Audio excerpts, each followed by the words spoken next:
This is gonna take crackerjack timing, Wang. Total concentration. You ready, Jack?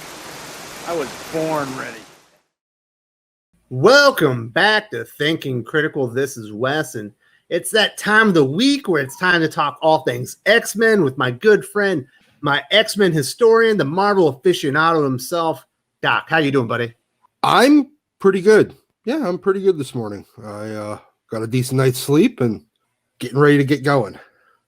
So it was an interesting week last week in X-Men. I think there was like 5 or 6 comic books came out, and the big news about Ten of Swords came out as well. So more of a slow week as far as X-Men news and comic books. But the big news this week was they put out some preview images of Cable #1 from Gerry Duggan and Phil Noto. It's not the Danger Room, but it's whatever the version of the Danger Room on Krakoa is, and it's young Cable versus Wolverine. You know, in a battle, it almost feels like it's out of Conan the Barbarian rather than X-Men. What do you think about these preview images of Wolverine and young Cable going at it? Well, yeah, it's the quarry that they're calling it on Krakoa. I guess it kind of looks like a rock quarry, so they're calling it the Quarry.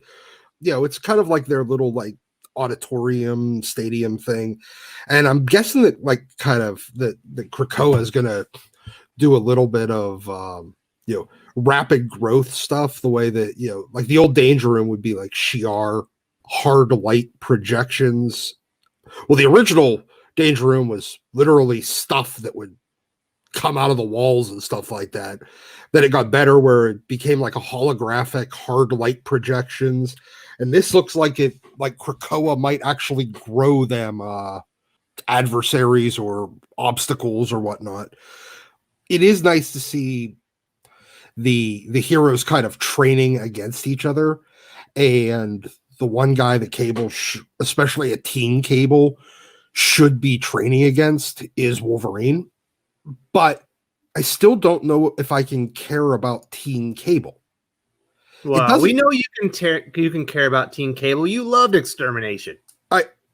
Extermination was really, really well done because Cable acted like adult Cable for the most part, but was actually a little more ruthless. Adult Cable kind of softened in his old age, and that was kind of the point. Whereas teen Cable was much more ruthless, and he was focused exclusively on the mission. And they've gotten away from that in a lot of the instances of teen Cable showing up ever since then. They didn't really get away from it in X-Force. But at least in everything House of X, Powers of X, and Dawn of X relaunch, they've kind of gotten away from that, and we don't really get as ruthless of a teen Cable. This seems more like a teen Cable from a Disney XD show. Yeah, that's a pretty good description. I do think they've lost the essence of the character and what made him really cool in Extermination and Ed Brisson's X-Force. He was definitely a more ruthless, very capable, basically killing machine. You think about the stuff that he did in Extermination. He was like cutting mutants' wings off and doing all kinds of crazy stuff. He was ruthless as hell in that he was borderline the bad guy, except for he was doing things. He was just like, nope, look, we're done screwing around. We're just going to do things quick, messy, get it done. Now, from the preview pages here, it looks like they're kind of doing a little bit of that. They're trying to get back to that a little bit, but at the same time, there's still some of that LOL so random Disney XD humor in it. Probably because it's Gerry Duggan, and he has the worst sense. Well, one of the worst senses of humor on the planet. He's like Chip Zdarsky. When Chip Zdarsky writes tries to be funny in his comics, they're borderline unreadable. Yes. But when he, to the essence of the character and tries to write good stories, he's awesome. And Gerry Duggan's not that good, but if you read his Savage Sword of Conan, his Savage Avengers, stories of that nature where he's not placing humor into the story, they're actually really good. I think I'd agree with that. Now, we do see a little bit more of a serious side of Kid Cable in this, and we actually see him using some of his I can't tell if he was using his telepathy or his telekinesis there, Because for the most part, Cable's always had the problem was Cable, without being infected by the techno-organic virus, would be an Omega level mutant, but he needs to focus all of his telekinesis on basically, using it almost as an immune system to fight off the techno-organic virus and like kind of hold it at bay. He uses most of his concentration and most of his telekinesis on that all the time. So he's effectively not a very effective telepath as well. It's one of the reasons why he used to, in like the 90s and the early 2000s, run around with that spear. And I think we're getting a little bit more of, we're actually getting a Cable in this that at least is attempting to use some powers, at least from the preview, because that's another thing that we've kind of gotten away from with Cable. He doesn't use his powers often. He never really has. And it's interesting to see. I wonder if they're going to explore that a little bit. All right, Doc. So what's the verdict based on this? You're buying Cable #1, right? I am. Phil Noto's art, it is a little bit of what I was concerned about, that it would look a little muddy. It would look I'm not sure how it would work as sequentials, because he's great as pinups and as a cover artist. And so far it doesn't look bad, but there's a couple of pages that I've been sitting there going, like, looking at it from a weird angle, like the one scene with Wolverine and Cable, their feet aren't on the right plane. Like they don't even feel like they're actually on the ground. And that's a problem that a lot of artists have with trying to, when they're doing sequentials like this. But I can forgive that. For the most part, it doesn't look bad. I just wish it would look a little less muddy. And the coloring would be a little bit more vibrant. But I mean, it's also, I think that's kind of how Phil Noto is. I also have my Cable #1 in the order. It will be arriving, not on Wednesday, but a few days after that, because everything gets mailed here. So I'll definitely be getting me a digital copy as well, because this will be being reviewed on Wednesday. I don't know that I'm super excited, but I do think there is the possibility that's going to be cool, and hopefully they get back to Kid Cable from Ed Brisson's creation, because he was a much better character. Although I am kind of calling bullshit about him putting Wolverine on his ass in a one-on-one like fist-to-fist combat, but that's neither here nor there. Now it's time for the next topic. Last week you and I both had a negative reception of 10 of Swords. You were a bit more negative than me. There were some things about the reveal that I thought could be interesting, but overall I was underwhelmed. We've had a week to think about it, Doc. There's been articles out. I know you've read a few of them. How are you feeling about 10 of Swords now, and maybe how it's going to fit in with the House of X Powers of 10 lore? I think it is going to be a better continuation of that lore. I'm still, Tinny Howard's name on it still is kind of like, oh God, I'm going to just get cancer. But the idea behind it, as they've explored it more, hey, look, somebody kind of schooled us in the comments about the whole tarot card thing. And okay, fine. Yeah. Look, that does make it more interesting, because the tarot cards were kind of a minor part of House of X, Powers of X. They only appeared a couple of times, and I thought that was more of an artistic choice as a way of like kind of explaining the hybrids, the tower, and the cardinals.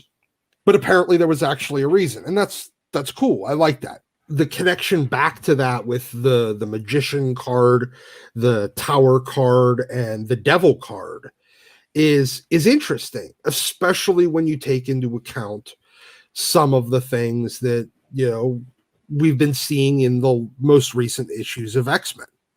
So it sounds like with a little bit of time and healing, you're getting a little bit more excited. You're seeing maybe the bigger picture and how these things are gonna maybe connect together. 15 issues still seems like a big crossover to me, and I'm with you. I'm still apprehensive about Teeny Howard, but there are some concepts here that I think could be cool. Yeah, I would agree there.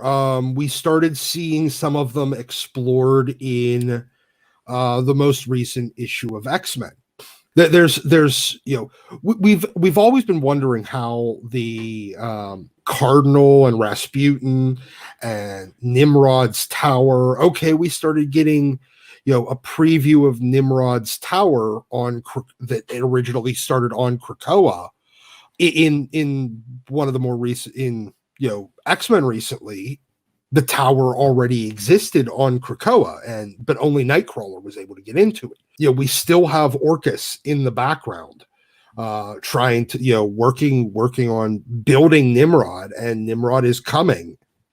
But even though the X-Men think that they've been successful, while everybody else was kind of focused on whether or not Wolverine and Cyclops were boning, there was a couple of little hints dropped in most recent issue of X-Men that are going to connect back to this, and it's really interesting.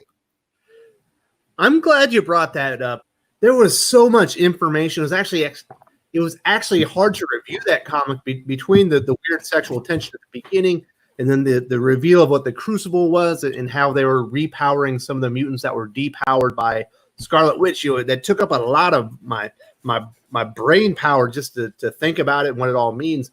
But probably, in hindsight, the most interesting reveal in there was the wills, which you mentioned a few minutes ago. Like, yeah, the mutants on Krakoa are going to will into existence, if you will, the Chimera. Because their wills are stating, when I'm resurrected, I don't want to be in my body. I want to be in Magneto's body, or I don't want this power set. Maybe I want multiple power sets and things like that. And it's really bringing in some more interesting, thought-provoking conversations, because we've already seen, supposedly they stopped Nimrod.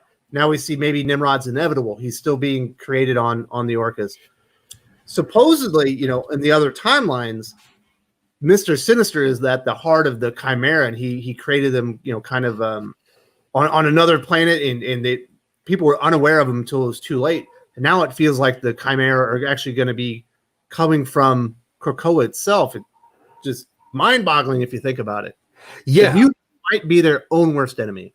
Oh, the mutants have been their own worst enemy from the beginning of this, and but yeah, there's a lot of different. The wills are really interesting. Now, whether or not this coming crossover is actually going to connect back to it, damned if I know.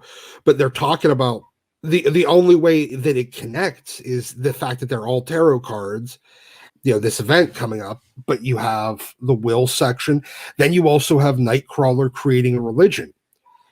You have Nightcrawler creating a religion while the future red Nightcrawler looking guy was called a cardinal. Mm-hmm. That was also a priest, after talking about wills where you get hybrid powers, and he was a hybrid. Plus the tarot card calls him the devil. Now, I thought that was more of a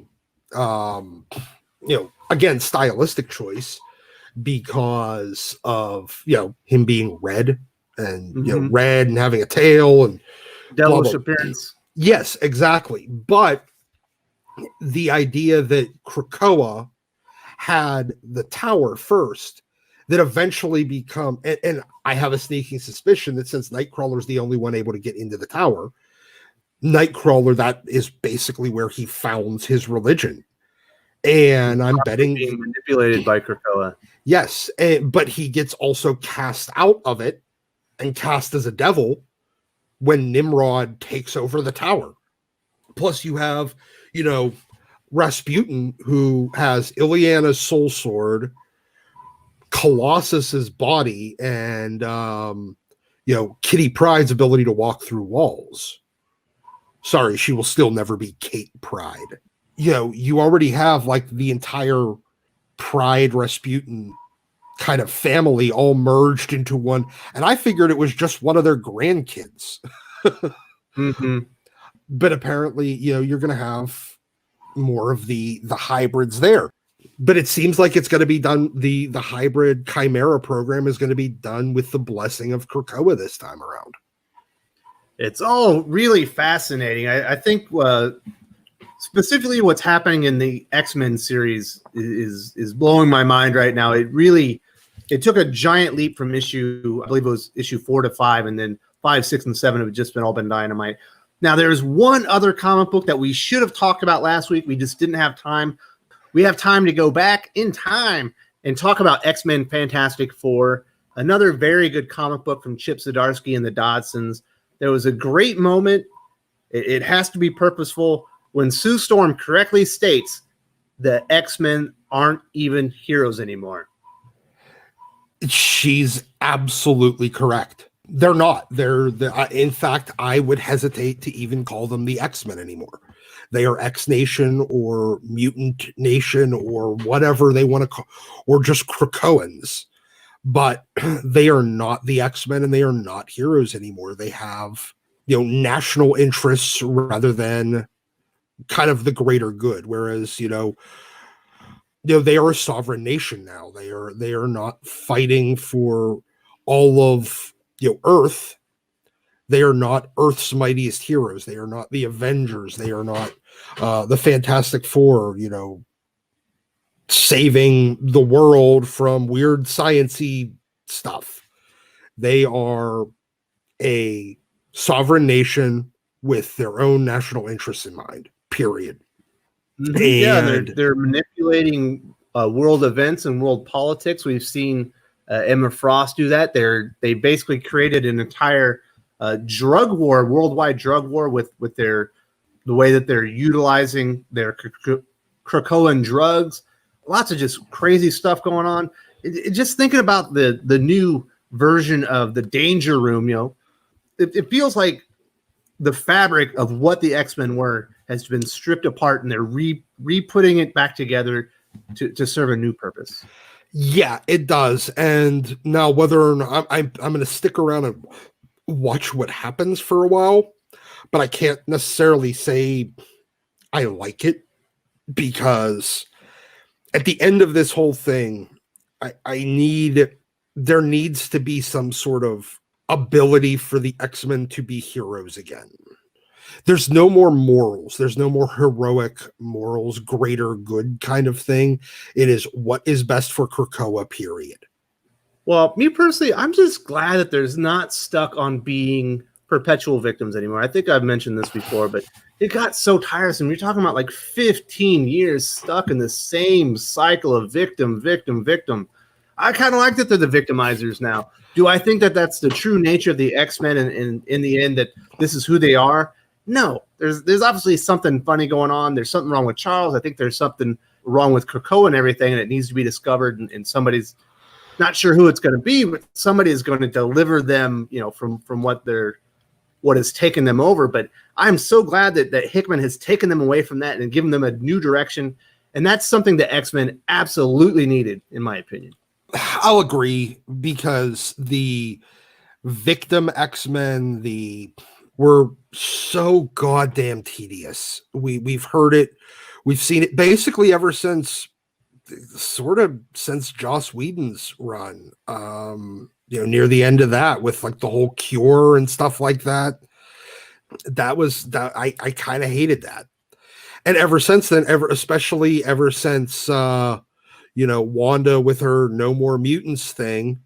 Now we can get into that whole debacle, but yeah, but ever since then it's been victim, and they've stopped being.